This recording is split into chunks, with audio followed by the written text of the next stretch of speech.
Japanese, in Japanese language too.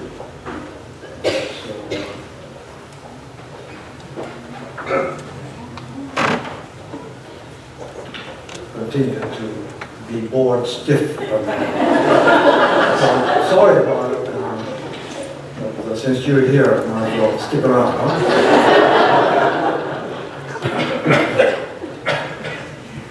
My goodness. 53 years. I left. Crazy.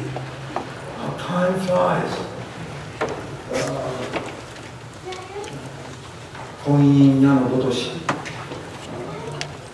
Blind person cannot see the arrow that is shot. Even having a 20/20 vision, if it's completely pitch dark, you cannot see the arrow flying before you. Just like that, half a century has elapsed. Since I was growing up here in Sacramento, which became Goen, cause or condition for me to want to maybe should inspect the teachings of Shakyamuni and all the 7 spiritual fathers, Nagarjuna Vasubandhu of India, Tao Cho, Shantao, Tanwan of China, and Genshin, Genku of Japan, and Shinran Shonin, and Renyo Shonin of Japan, by going to a little bit more serious studies. So I enrolled at Legal University, right next to our parent temple in Kyoto, Japan, to study a little bit in depth of Buddhism. So of course, maybe a bigger reason, excuse was I didn't want to hold a rifle. Being so short and fat and stupid, I didn't think the US government would want me as a soldier, but they were really scraping the bottom of the barrel in mid-60s, huh? Vietnam War at the height. Not to chicken out. If that was the case, yes, I will have to hold up a gun and go to Vietnam. But there were alternatives. So after present-day Greyhound bus depot in downtown, upstairs of that bus depot was induction center. So went there. Then the US government is not going to get me, you know. Small Asian kid, no way are we going to say it. But in the day, I got 1A classification. So I asked my father, who was sick with tuberculosis in Sacramento, that's allowed Abiko family to nurse him. So we lived right next to office. There was a parsonage there. And so my otosan slept there while construction of highway 50 was going on. So I said, otosan, I got 1A, what should I do? Yeah, that silence now seems golden. He's saying, make up your mind. Are you going to get out from this comfort and ease and protection of Sacramento Buddhist and Abiko family? Be an eagle. Get out. Fly out. Test your wings. So I went to Japan. That was a good thing. Of course, Ikawa sensei too.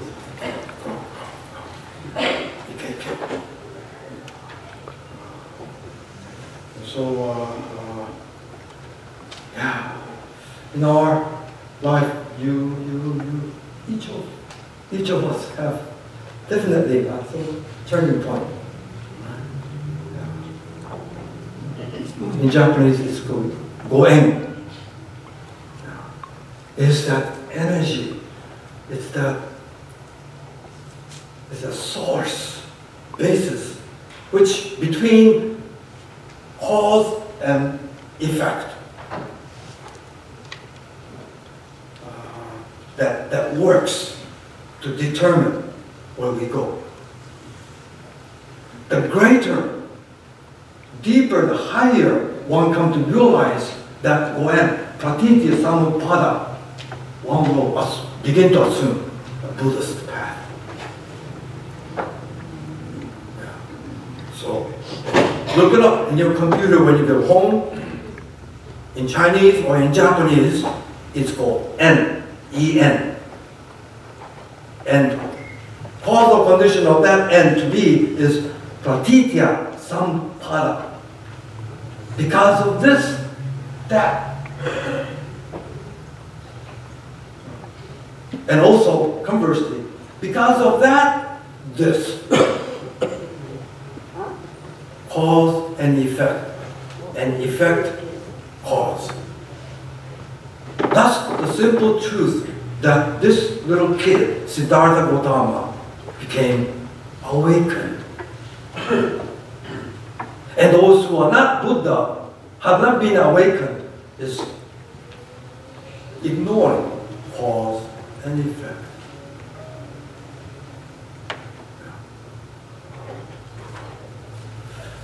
No. And that simple formula, since becoming minister, picking up master's degree in general Buddhism, and halfway into Jōdoshin Buddhism in doctorate program at the university, I got homesick. Homesick to Sacramento, Northern California, and wanted to see father and mother. I played our records. Yeah, I picked up my favorite 45 those days. It's now obsolete, huh? 45.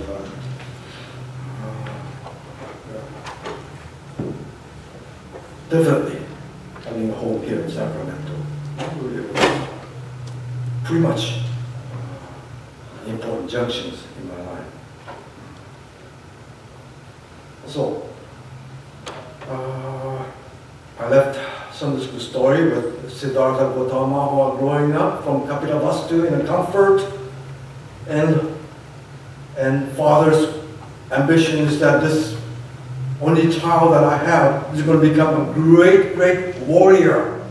He is going to conquer and amass more wealth, fame, power, even more famous of Shaka family. The clan is going to even get bigger. That was King Suddhodana's wish. But Siddhartha, yes, becoming tired of it. He began to see a subtle truth as he walks out, perhaps with his cousin Devadatta, go out in a field and he sees a farmer working in a field. And as he opens up the earth, a worm lost his home. And there comes this bird flying into from the sky, just with his long beak, picks up this worm that is lost in the dirt, flies up. Devadatta says, "Yeah! Good job, bird. You found a good dinner." But Siddhartha is, geez, must the stronger being take advantage of the younger ones? Why can't that bird leave worm alone? Why can't that farmer leave things alone? He begins to see various a living being hurting one another. So he's hurt by it, just by going out to the field next to the castle. And he sees old man, decrepit, sick man, death. So more intensely, the lifestyle of the sadhu, homeless person. Homeless person. The only thing that he owned is a little, as all the Indians do, a water container. And his jock straps is just about, that's all the sadhus and sadhus have. That's nothing wear, jock straps. Really shook up when we go to India. All this almost fully naked person is walking down the avenue. And only has fundoshi. In Japanese it's fundoshi, right? In English it's jock strap.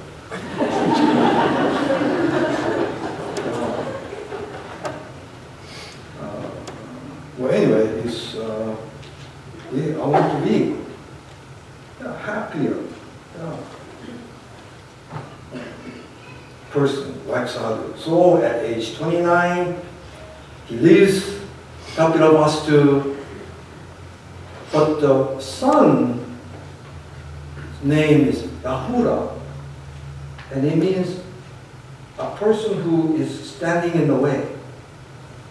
So Siddhartha, at age 29, having a son, must have suffered of, yes, in order to become sadhu, a practitioner, I have to leave home, leave family, nobility, title, family ownership is easy to leave. But my wife, my son is very difficult to leave. Maybe that's why when the son Rahura was born, maybe Shakyamuni was already thinking of leaving home. So he named him Rahura. This child is standing in my way for leaving. Anyway, he leaves home at age 29 and chooses a way of hardship. Yeah. Right? Until then, he's rich and famous. He's galore. Just garage full of Mercedes chariots and Bentleys.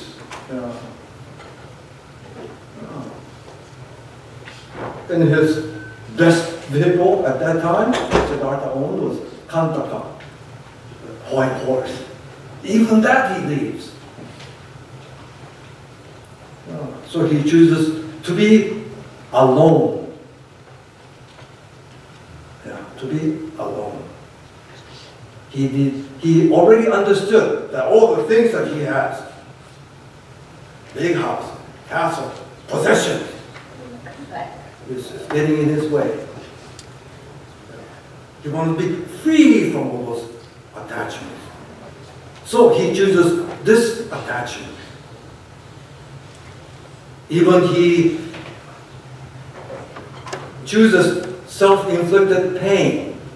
Sadhus do go through, because it gets 100 plus, 110 degrees, almost as hot as Sacramento in northern India, and as cold as Sacramento area in the winter time. But not so. Only he has some wrapping around his waist. The only thing that they could have is alms. Of course, ahimsa, not take, teaching takes place too. When a person, or particularly if like a tourist from the USA has a little, oh, I feel sorry for you, you're in such a homeless, so they might give a dime or nickel as a change and some food. And sadhus must eat that. But anyway, he chooses self-inflicted pain, hunger, self-immolation, and he attempts to rid of all the temptations, the greed, the anger. But after 6 years, 7 years in that practice, he was not able to. And so he finds out, yes, the middle path, to go through extreme hunger, thirst, craving, self-inflicting pains is not the way. It's not the way. These days, sometimes you have to pay a lot of money, to go to exercise classes, and you sweat out a lot. Some of the instructors say, you're no good. And with his feet, they sometimes stomp on you. and push you down and do some push-ups. Some people pay to do that because they want to lose half a pound or something. Crazy. Yeah.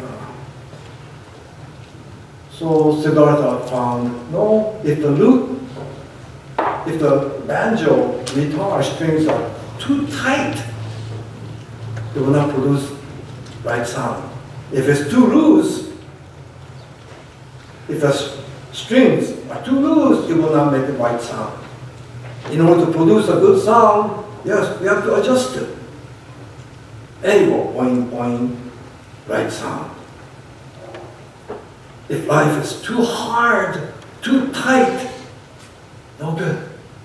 If it's too loose, no good. It has to be just right. The right and left, up, down, it has to be just right. So be at zero. Then the fullest potential in oneself. So he chooses the way of becoming zero by sitting under a Pipal Bodhi tree, Ficus religiosa, and meditates. And the content of a meditation, he should be even free from meditating too. However, still a human being at age 35, prime of his life, he had to go through various rational, logistic way of thinking. And so he came up with Ingan Hosoku, what I had said to some students, cause and effect. And his conclusion was, yes, because of this, that happens. And that will not happen if there's no cause. That's the content of enlightenment. Cause and effect. That means I'm ignoring cause and effect. Always daydreaming, wishful thinking. Not chasing, not unwrapping things to find out the cause of why this is happening. Not thinking out correctly. So, Satori, or enlightenment, awakening to the truth of cause and effect and a cause became content of Siddhartha's awakening. At their time, name change, no longer Siddhartha, Shakyamuni, the Buddha. How should I share? So Siddhartha, the Shakyamuni had choice. He just gave it to himself. But it's a Buddhist way. By becoming Buddha, that which truth he found cannot be real truth unless he could share. So Buddhism basically compassionate, loving, kind, you cannot help it. So long as one is a human being, you have to share yourself in order that what you have found to be the true and real. Just keeping it to oneself. Of course there is no Buddhism. Of course dogma or the Dharma will not exist. Well, anyway, so he went out to the distance from here to maybe San Francisco, from Buddha Gaya or Enlightenment place where the Bodhi tree is, to Sarnath, outskirts of Varanasi or Benares, to Deer Park, where 5 of his associates, the friends who have left Shakyamuni because, oh, Shakyamuni, Siddhartha is taking the easy way out. He's bathing, he's cleansing himself, he's taking nourishing food from others. He's no good. Yeah. He's no more inflicting pains on himself. So 5 of his friends left him and they went to the direction of Ganga, where Benares is. And there he meets, Shakyamuni Buddha meets And there was something different about Shakyamuni prior to becoming a Buddha and after. What is it? I found, please address me as a Buddha, a person who is awakened. My name is now Shakyamuni, Buddha. So if it's cause and effect, or the truth of Pratitya Samutpada, and they may not understand. So he comes out with a very systematic approach. He understood, Shakyamuni Buddha, and those who have become Buddha understand the human being like me could only understand the dogma, doctrine. And by clutching onto the doctrine, I think I'm very true. We need something for us to be hung up on.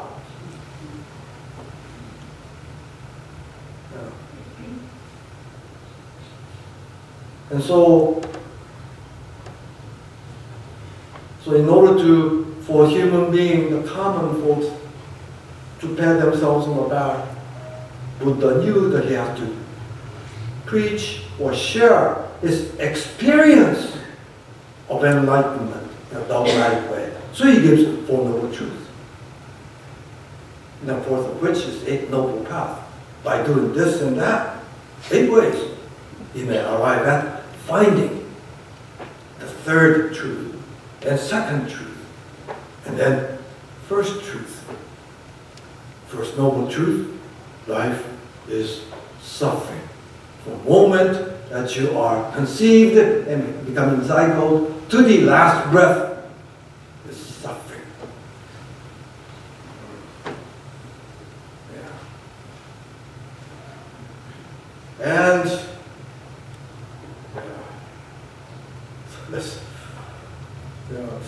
when you really start studying Buddhism, you can't help it but to become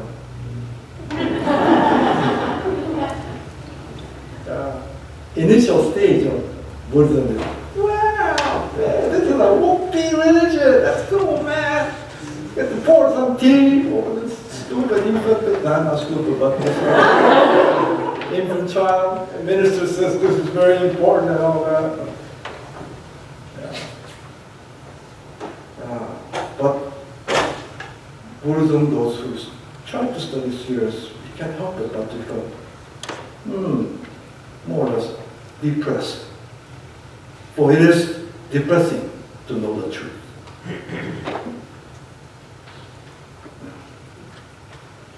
And so,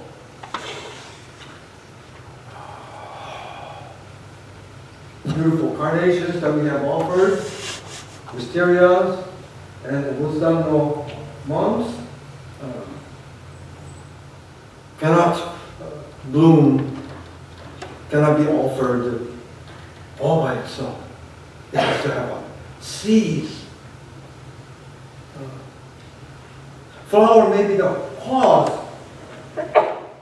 to ornate the Buddha world, the pure realm, in this altar. Flowers are the cause of it. But without proper seed, water, air, TLC, people who bring them, people who decorate the Hanamido, to effect the Hanamido, there will be no result. So, to have TLC, to give it a little water, to make it grow, to bring it to the Sacramento Buddhist for this Hanamido. All these are the Pratitya Samutpada. Helps, supplements, complements. In order for you and I to have this day, how many things? Countless, infinite, incomprehensible, inconceivable people and things have worked in my behalf.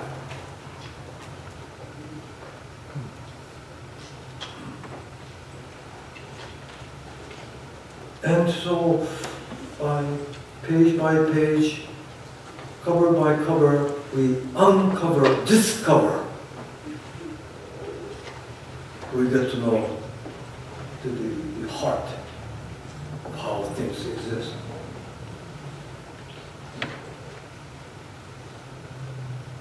So,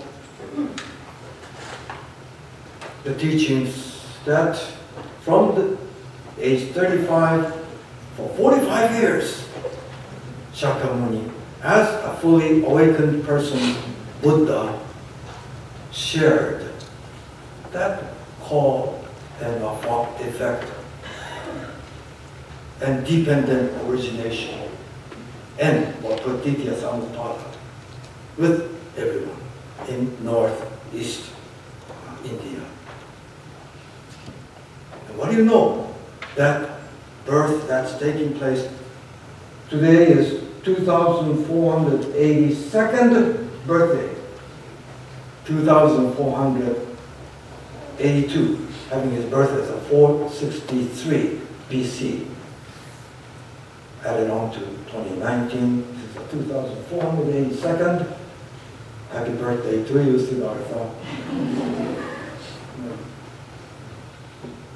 Then Kambutsuye, something that we chanted. First senses chanted Kambutsuge, that was made in China around 4th century.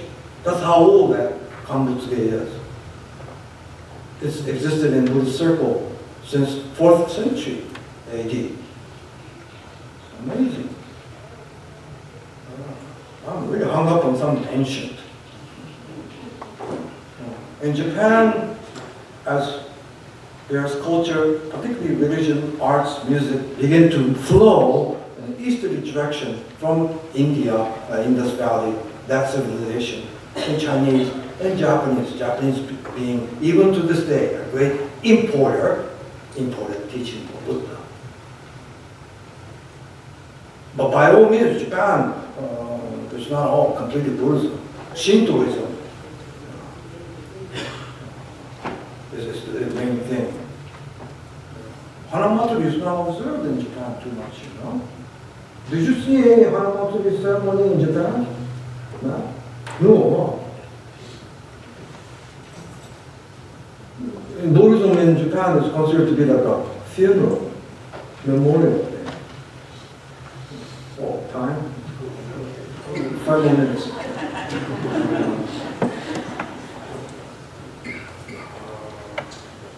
But anyway, Japan began to observe Hanamatsuri around 600.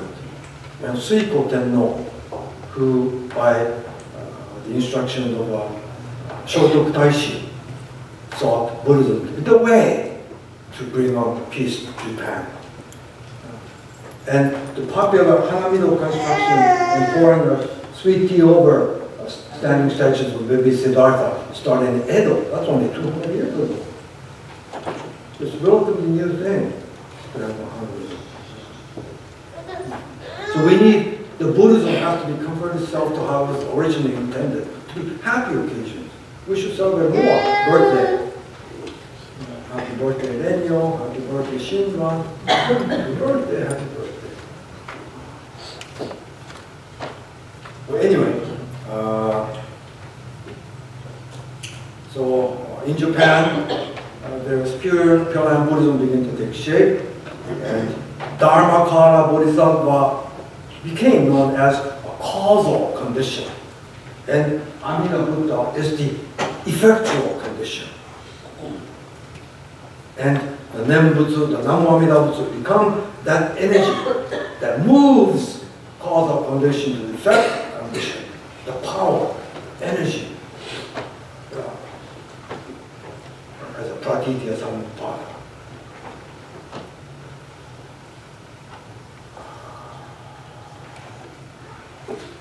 Read Buddhist books recently, and one of, in Japanese language, one Zen monk says, on the sermon